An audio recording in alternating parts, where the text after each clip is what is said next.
വിശ്വാസ്യതയിൽ മാത്രമല്ല സുതാര്യതയിലും ഒന്നാമതാണ് കേരള സംസ്ഥാന ഭാഗ്യക്കുറി. അതിന്റെ ഏറ്റവും നല്ല ഉദാഹരണമാണ് നറുക്കെടുപ്പ് പ്രക്രിയ. ലോകോത്തര നിലവാരമുള്ള ഡ്രോ മെഷീനാണ് നറുക്കെടുപ്പിനായി ഉപയോഗിക്കുന്നത്. നറുക്കെടുപ്പ് തത്സമയം സംപ്രേഷണം ചെയ്യുന്നു എന്ന് മാത്രമല്ല, ആർക്കും അത് നേരിട്ട് കാണാനും അവസരമുണ്ട്. നമുക്ക് നറുക്കെടുപ്പ് പ്രക്രിയ സൂക്ഷ്മമായി ഒന്ന് കാണാം. കേരള ഭാഗ്യക്കുറിയുടെ നറുക്കെടുപ്പിൽ കാലോചിതമായ പരിഷ്കാരം എല്ലാ കാലത്തും വരുത്തിയിട്ടുണ്ട്.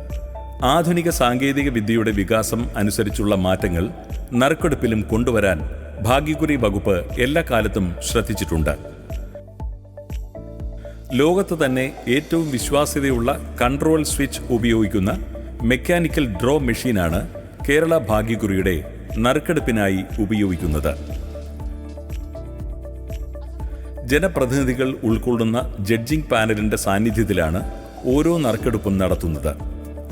നറുക്കെടുപ്പിന് മുൻപ് തന്നെ നറുക്കെടുപ്പ് വേദി, നറുക്കെടുപ്പ് സമിതി അംഗങ്ങൾ എന്നിവയെക്കുറിച്ചുള്ള വിവരങ്ങൾ ലോട്ടറി വകുപ്പ് പ്രസിദ്ധീകരിക്കും. പൊതുജനങ്ങൾക്ക് നറുക്കെടുപ്പ് നേരിട്ട് കാണാനും സാധിക്കും. വിധികർത്താക്കളുടെ പാനലിനെയും കാണികളെയും ബോധ്യപ്പെടുത്തിയ ശേഷം മാത്രമേ നറുക്കെടുപ്പ് ആരംഭിക്കൂ. ഇതിന്റെ ഭാഗമായി നറുക്കെടുപ്പിന് മുൻപ് ട്രയൽ നടത്തും.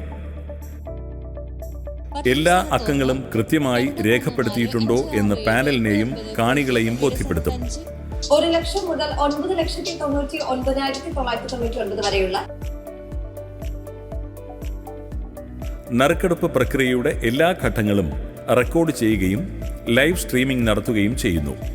വിവിധ ടെലിവിഷൻ ചാനലുകൾ, ലോട്ടറി വകുപ്പിന്റെ യൂട്യൂബ് പേജ് എന്നിവ വഴിയാണ് ലൈവ് സ്ട്രീമിംഗ്. ഭാഗ്യകേരളം ആപ്പ് വഴിയും ഫലമറിയാം.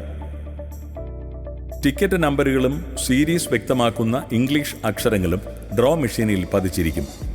ഒരു സ്വിച്ച് അമർത്തിയാണ് മെഷീൻ പ്രവർത്തിപ്പിക്കുക. ഓരോ സമ്മാന നമ്പരും തിരഞ്ഞെടുക്കുന്നതിനായി പാനൽ അംഗങ്ങൾ ഓരോരുത്തരായി സ്വിച്ച് അമർത്തി മെഷീൻ പ്രവർത്തിപ്പിക്കും. ജഡ്ജിംഗ് പാനലിലെ അംഗങ്ങളാണ് സ്വിച്ച് അമർത്തുക. സ്വിച്ച് അമർത്തിയാലുടൻ സീരീസുകളും അക്കങ്ങളും രേഖപ്പെടുത്തിയ ഡിസ്ക് അല്പനേരം കറങ്ങുകയും തുടർന്ന് നിശ്ചലമാവുകയും ചെയ്യും. ഓരോ ഡിസ്കും പല വേഗതയിലാണ് കറങ്ങുക. ലോട്ടറിയുടെ സമ്മാന ഘടനയെ അടിസ്ഥാനമാക്കി മറ്റെല്ലാ സമ്മാനങ്ങളും സമാനമായ രീതിയിൽ നറുക്കെടുക്കുന്നു. ഈ നമ്പറുകൾ ഉള്ള ടിക്കറ്റുകൾ വിറ്റതാണോ എന്നറിയാൻ ലോട്ടറി വകുപ്പ് ഉദ്യോഗസ്ഥർ പരിശോധിക്കും. വിറ്റിട്ടില്ലെങ്കിൽ വീണ്ടും നറുക്കെടുപ്പ് പ്രക്രിയ ആവർത്തിക്കും. ഒരേ നമ്പർ ആവർത്തിച്ചു വന്നാലും നറുക്കെടുപ്പ് വീണ്ടും നടത്തും. ഈ പ്രക്രിയകൾ ജഡ്ജിംഗ് പാനൽ പരിശോധിച്ച് ആധികാരികത ഉറപ്പുവരുത്തുന്നു. ഇത്തരത്തിൽ മെക്കാനിക്കൽ ഡ്രോ മെഷീൻ ഉപയോഗിച്ച് വളരെ സുതാര്യമായാണ് കേരള ഭാഗ്യക്കുറിയുടെ നറുക്കെടുപ്പ് നടത്തുന്നത്.